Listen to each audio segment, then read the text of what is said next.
বন্যা এলাকায় দেখা মিলছে কিছু মানসিক প্রতিবন্ধীর। এই ধরনের মানসিক প্রতিবন্ধী আপনার আশেপাশে থাকলে দ্রুত পাবনার পাগলাগারদ কর্তৃপক্ষের সাথে যোগাযোগ করুন। বাঙালিরা কি কোনোদিন ভালো হবে না ভাই? এই ছবিগুলো দেখুন তো, তারা কি ট্যুরে যাচ্ছে নাকি পিকনিকে যাচ্ছে নাকি মানুষকে সাহায্য করতে যাচ্ছে ভাই? সাহায্য করা একটা মহৎ কাজ ভাই। সেখানে যদি আপনি এই ধরনের পোজের ছবি তুলে আপলোড করেন, সেটা মানুষ কি ভাববে? একই সাথে আপনারা কিন্তু একটা দেশের, আমাদের যারা যোদ্ধা রয়েছে, যারা জীবন বাজি নিয়ে উদ্ধার কাজে রয়েছে, তাদেরকে মোটামুটি রিপ্রেজেন্ট করতেছেন বা তাদের দলে আছেন। সেক্ষেত্রে আপনাকে মাথায় রাখতে হবে যে কোন পোস্টটা আমার সোশ্যাল মিডিয়া আপলোড করা দরকার আর কোনটা আপলোড করা দরকার না। আপনি মানলাম যাই সাহায্য করবেন মানুষদের, অনেকে হয়তো সেটা করতে পারতেছে না, কিন্তু মানুষের যে একটা দৃষ্টিভঙ্গি আছে সেটাকে তো সমীহ করে চলা দরকার ভাই।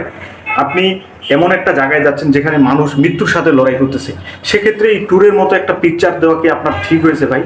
দেখুন, একটা সোজা কথা বলি ভাই, আমি যদি 1000টা ভালো কথা বলি আর আপনাকে যদি 10টা খারাপ কথা বলি, আপনি কিন্তু আমার খারাপ কথাগুলো আপনার গায়ে যায় লাগে যাবে। তো তেমনিভাবে অনেকে সহযোদ্ধারা জীবন বাজি রেখে মানুষদেরকে সাহায্য করতেছে, আর আপনারা এইসব ট্যুরের মতো পিক আপলোড দিয়ে এইসব সহযোদ্ধাদের নামকে কিছুটা হইলেও ধূলিসাৎ করতেছেন। তাদের যে মানে ত্যাগ তিতিক্ষা, সেটার উপর আপনারা পানি ঢালতেছেন। মানুষ আজকে তাদের সম্মান করতেছে, যারা বন্যার্তদের পাশে দাঁড়াচ্ছে, কিন্তু আপনারা সেই যে সম্মানটা সেটার উপর পানি ঢালে দিচ্ছেন। আপনি মানলাম সেখানে গিয়ে ভালো কাজ করবেন, সেখানে গিয়ে উদ্ধার কাজ করবেন, কিন্তু একটা যে আপনি এমন একটা মহলে যাচ্ছেন যেখানে মানুষ জীবন যুদ্ধে আছে, জীবন নিয়ে মানুষ আতঙ্কে আছে, অনেকের প্রাণ হারাচ্ছে, সেরকম একটা জায়গায় গিয়ে এরকম পোজ দেওয়াটা আপনার মোটেও ঠিক হয়নি।